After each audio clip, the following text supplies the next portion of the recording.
You're welcome. Need a mic check? Why can't we shoot from over there? Because this is where members come in, so we keep this area clear because they come in from the green room, so everybody needs to be on that side.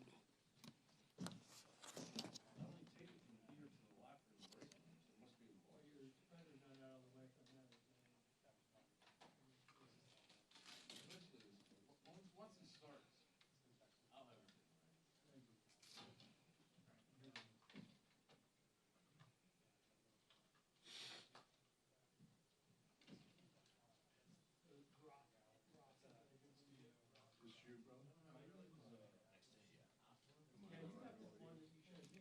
bro? Ooh. Do you have any? I do. Just a little bit. Wait, say it again. Yeah, if you don't mind. Yeah. So nobody trips over you. Thank you, sir. Oh, Rick, were you good on mic? Do you need a mic?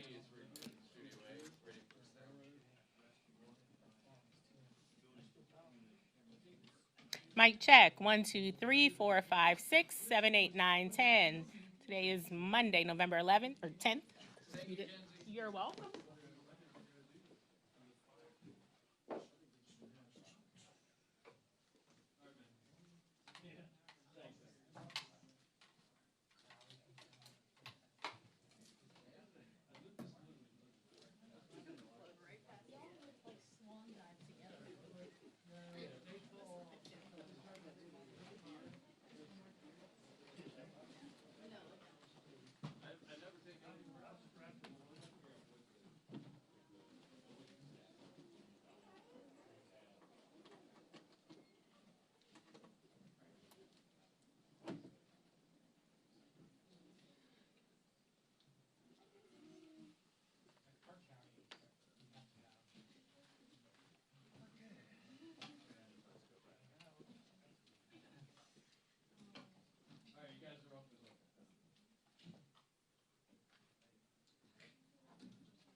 Hey. Good.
second item yet with a quick little live view dance? Yes. Oh, shit, oh, you got me now? Roughly. It's Bruno at Yeah. Studio A I'll call you back. on Circuit 911. Hey, man.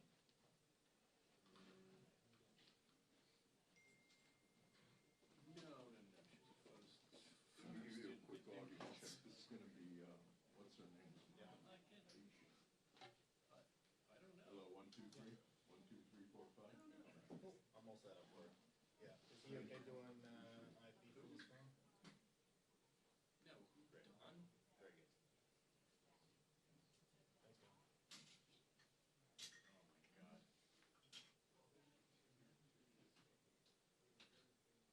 Yeah, no, that wasn't what it was.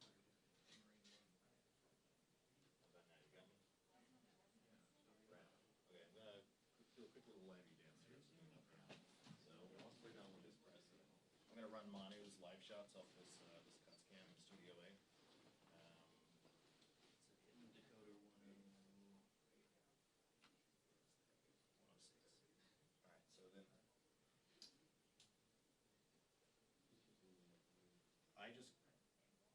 correct. I just got a call from Allie Main saying he's planning on being here. So he'll dial in on his phone, and it sounds like we're gonna do it from my cuts camera here.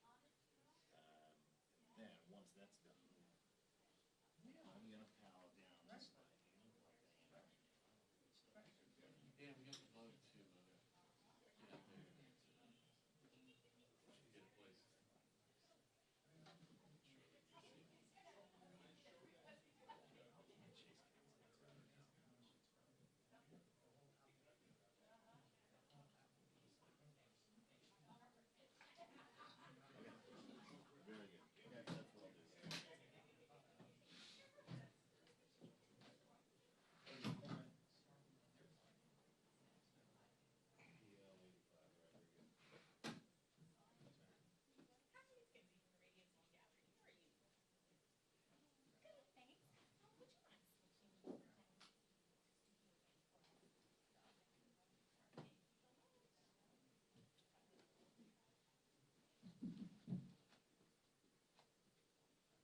check. 1, 2, 3, 4, 5, 6, 7, 8, 9, 10. On the right. Check. All right. Sweet. Thanks, man. You've been here, young buck. I know, right? Yes. Yes. Exactly right. No, no.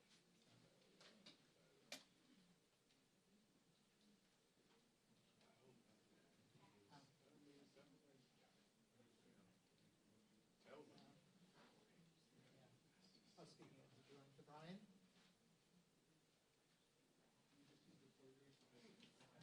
Yeah, that's what I'm saying. I would keep in touch with Pat, do you? I said, I keep in touch about him,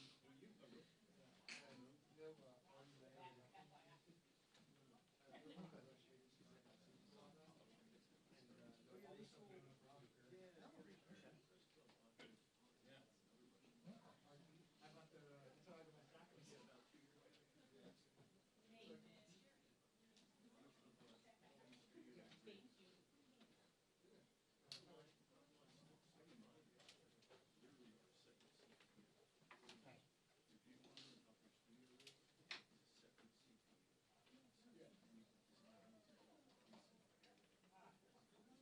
Oh. Okay. So way down. Proud of him. Wait a minute. How you doing? Good. Good. So did they tell you? Yeah, Monty's here now. Okay. Oh, Just on the other side. Okay. right. I wasn't there last year. Wow. This is my second year. That's wild. No, last year I had to work the election. And this year, I didn't want to get stuff in the whole plan. So what do you want me to stand? Stand right in your chair if you want to, man, and we can roll straight. Well, the problem is that people may be walking and I didn't like it, so I didn't know orders are coming in. When they get the shot, I'm Hey, like, me too. I can tell.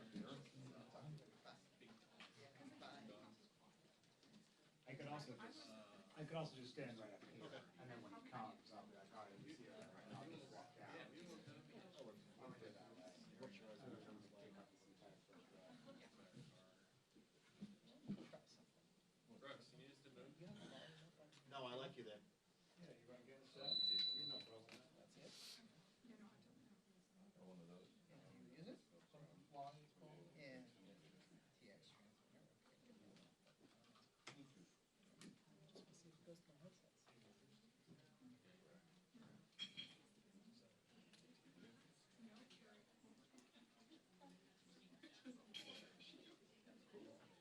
Does it? Good morning.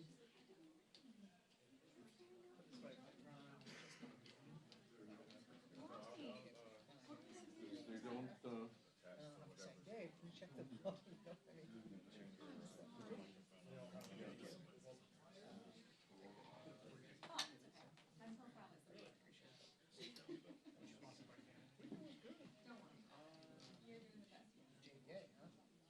Yeah. Yeah, I have.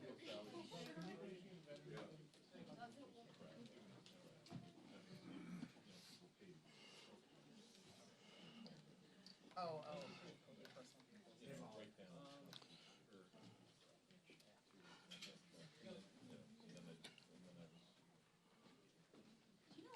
Oh, I thought you got changed. Hey, I had changed.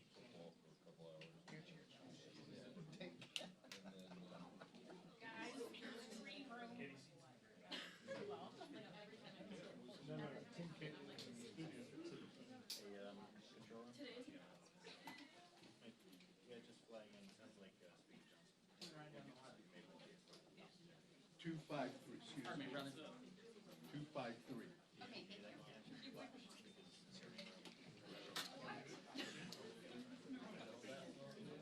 Well, I'm gonna put this on my chip. Okay, that's okay. I may not even be able to go to it because the speaker might be right out of time, so. Unless it feels like it's going late, but basically when the speaker comes, I'm just gonna be like, the speaker's here and I'll just, this is all your fault. Yeah.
Dave, make sure you give him a shout. Brooks, make sure you give him a shout.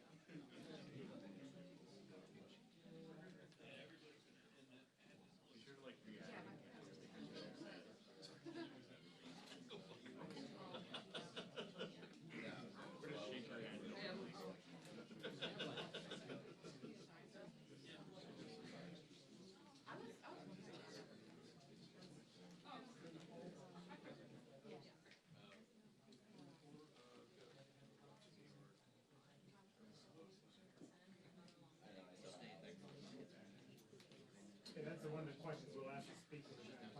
The reporters here, the podium behind me, in just a matter of minutes. He has advised the House that it will come back within 36 hours after the Senate acts, or the House has been out of session since September 19th amid this standoff. But the first big question is when the Senate will give final passage to this bill, which cleared a key procedural hurdle last night by the narrowest of margins, with 60 votes, 8 Democrats voting in favor of advancing this package. But in order to get to a final vote, it would require all 100 senators to actually agree to schedule that vote. So that could take some time, which also could mean that this could push reopening the government till sometime perhaps in the middle of the week, maybe a little bit later. That is a key question. Also, the political fallout of all of this. We're seeing a lot of pushback on the left flank of the House and Senate Democratic caucus. Other Democrats who believe the deal that was ultimately cut was not sufficient, because what Democrats who voted for this bill ultimately agreed to was not to include an extension of those expiring Obamacare subsidies as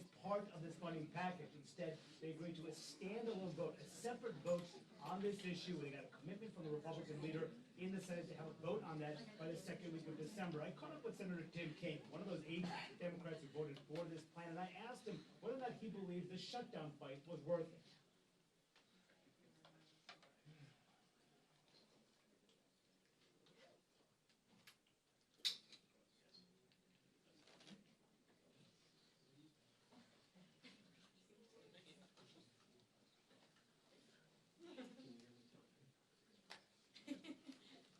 Heads up.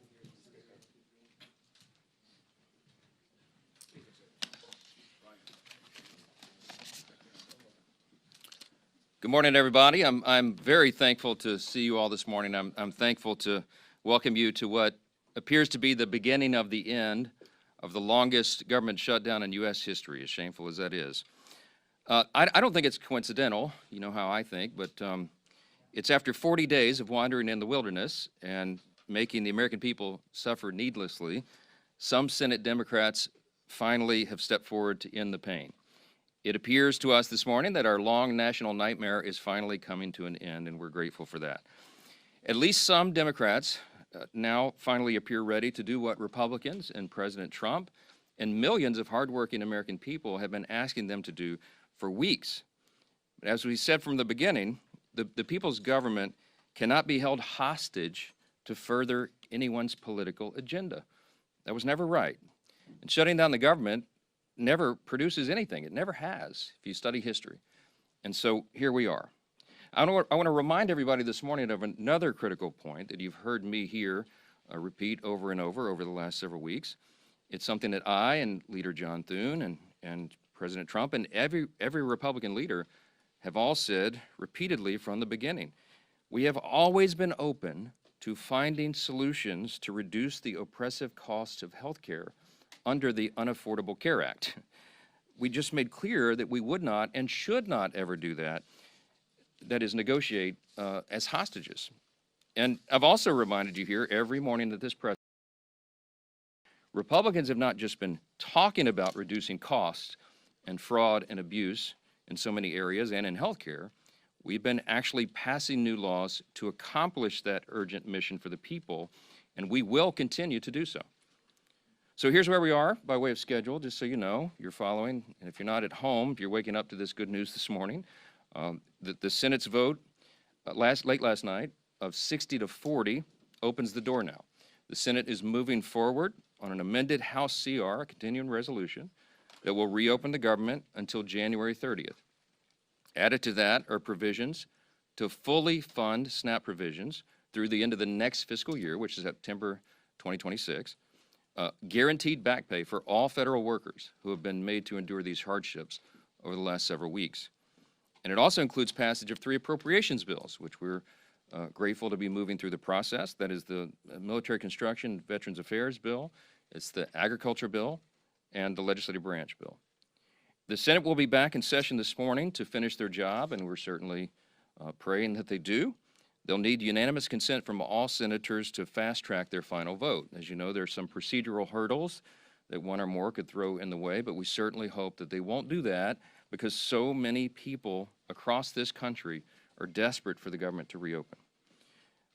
At the very moment that they do that final vote, I will call all House members to return to Washington as quickly as possible. We'll give a 36-hour formal and official notice so that we can vote as soon as possible to pass the amended CR bill and get it to the president's desk. As you all know, and he said as recently as last night, I was with him, and he told the press, he said, we want to get the government open. He's very anxious to get the government reopened and to end the Schumer shutdown. We all are. With regard to the travel challenges, I spoke yesterday at some length with Transportation Secretary Sean Duffy, my former colleague and good friend, and he lamented the serious situation that we have with air travel in the U.S. He's bent over backwards, as all members of the administration and the cabinet have done in all of their areas of jurisdiction, to try to keep the government working for the people and to mitigate the pain and the harm. But the problem we have with air travel is that our air traffic controllers are overworked and unpaid, and many of them have called in sick. That's a very stressful job and even more stressful exponentially when they're having trouble providing for their families. And so air travel has been grinding to a halt in many places. And as of Sunday, nearly half of all domestic flights and U.S. flights were either canceled or delayed. And it's a very serious situation. So I'm saying that by way of reminder. I'm stating the obvious to all my colleagues, Republicans and Democrats in the House. You need to begin right now returning to the Hill. We have to do this as quickly as possible.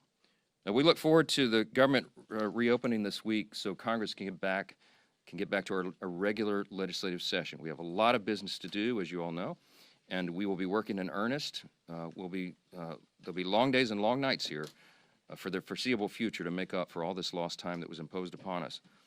I want to close with something that's important. I think it's important to say that this is genuine. I mean this sincerely. We applaud the 7 Senate Democrats and 1 independent senator who did the right thing. They decided to put principle over their personal politics.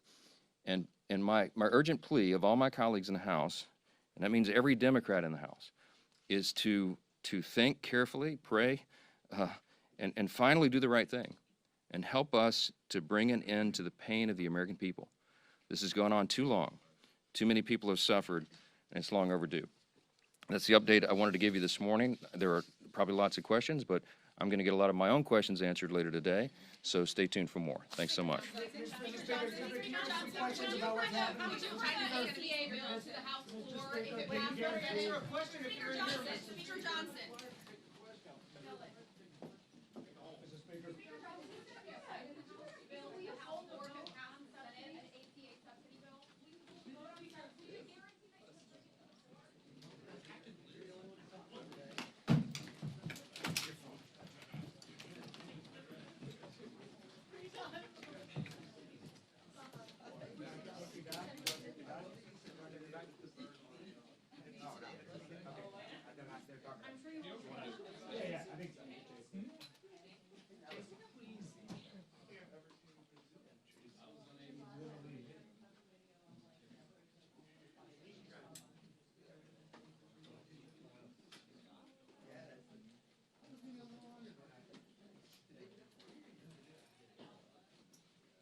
13,000 flights, and they all arrived safely at their destinations. They did this despite continuing to operate with 3,800 fewer fully certified controllers than the system requires. And this is not a new issue. NACA has been advocating for increased controller staffing for more than a decade. Secretary of Transportation Sean Duffy recognized this concern and implemented plans to supercharge controller hiring and modernize the air traffic control system. And we've shared the same vision. We also thank him for his outspoken support of air traffic controllers and for ending this shutdown. The effects of this shutdown have real consequences for hardworking, patriotic American workers. Last Friday, we delivered over 1,600 handwritten letters from our members to the congressional offices expressing the hardship that they